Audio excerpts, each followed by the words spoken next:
똥수학의 똥사부입니다.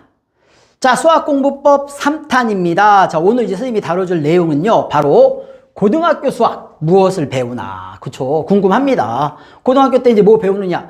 최근에 보면은요, 막 교과 과정도 너무 많이 바뀌고요. 입시제도도 어마어마하게 많이 계속 급변하고 있습니다. 급변하고 있는데요. 자, 뭐 이제 현재 이제 고등학교 1학년, 뭐 고등학교 2학년 뭐 마찬가지긴 하겠지만은요. 그쵸. 이제 예비 고1, 예비 고2들 보면은요, 이제 궁금해 합니다. 앞으로 내가 이제 뭘 배울까.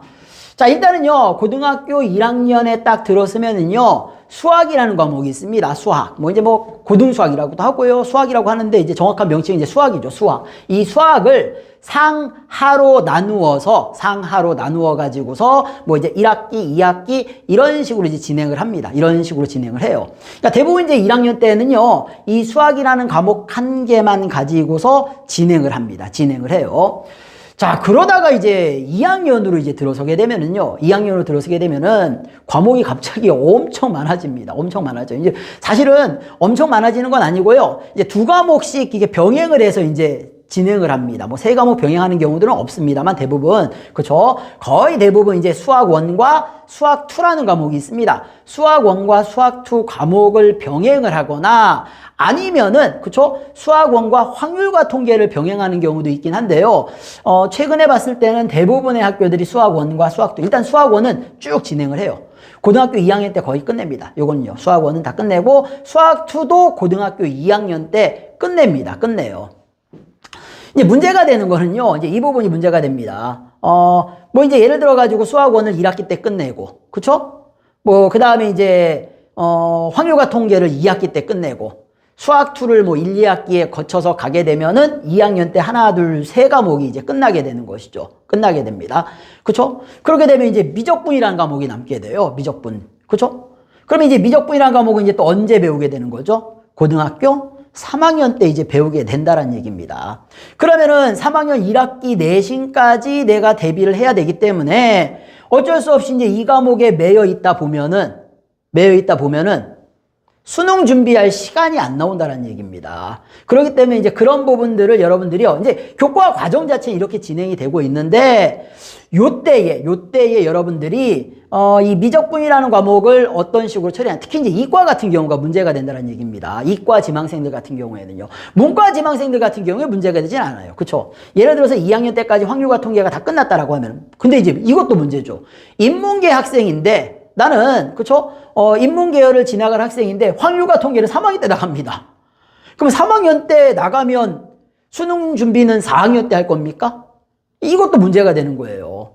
그러니까 학생들이 뭔가 이 하나에 딱 집중을 하면은요, 그쵸? 다른 거를 보는 눈이 안 생깁니다. 그럴 여유가 없어요, 사실은요. 여유가 없습니다. 근데 그런 여유를 만드셔야 돼요. 그런 여유를 만들고, 그쵸? 최소한의, 대비를 하셔야 된다는 얘기입니다. 대비를 안 하고 갑자기 3학년 1학기 내신이 끝나고 나서 어떻게 수능 대비를 합니까? 할 수가 없다는 얘기예요.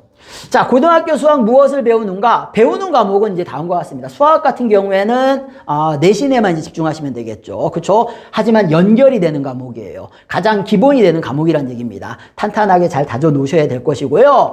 자, 2학년으로 들어서게 되면은 수학 1, 수학 2 갑자기 이제 난이도가 확 올라갑니다. 올라가긴 한데, 그쵸? 마찬가지로 수학에 대해서 내가 어느 정도 선행하고 여러분들이 학습했던 만큼 똑같이 여러분들이 따라가기만 하면 된다는 얘기예요. 대신, 자, 우리 이제 나중에 선택 과목으로 하게 될 확률과 통계, 미적분.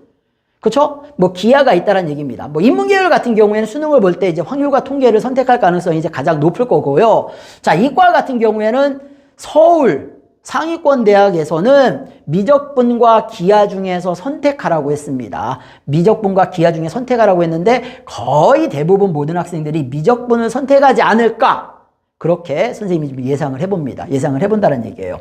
자, 그리고 이제 이 기하라는 과목은 좀 특수한 게요. 그쵸? 이 기하라는 과목은 이제 절대평가가 됩니다. 절대평가가 되기 때문에요. A, B, C로 이제 점수가 매겨지게 된다는 얘기예요. 이제 그런 부분도 사실은 조금, 그쵸? 문제가 됩니다. 문제가 되고요.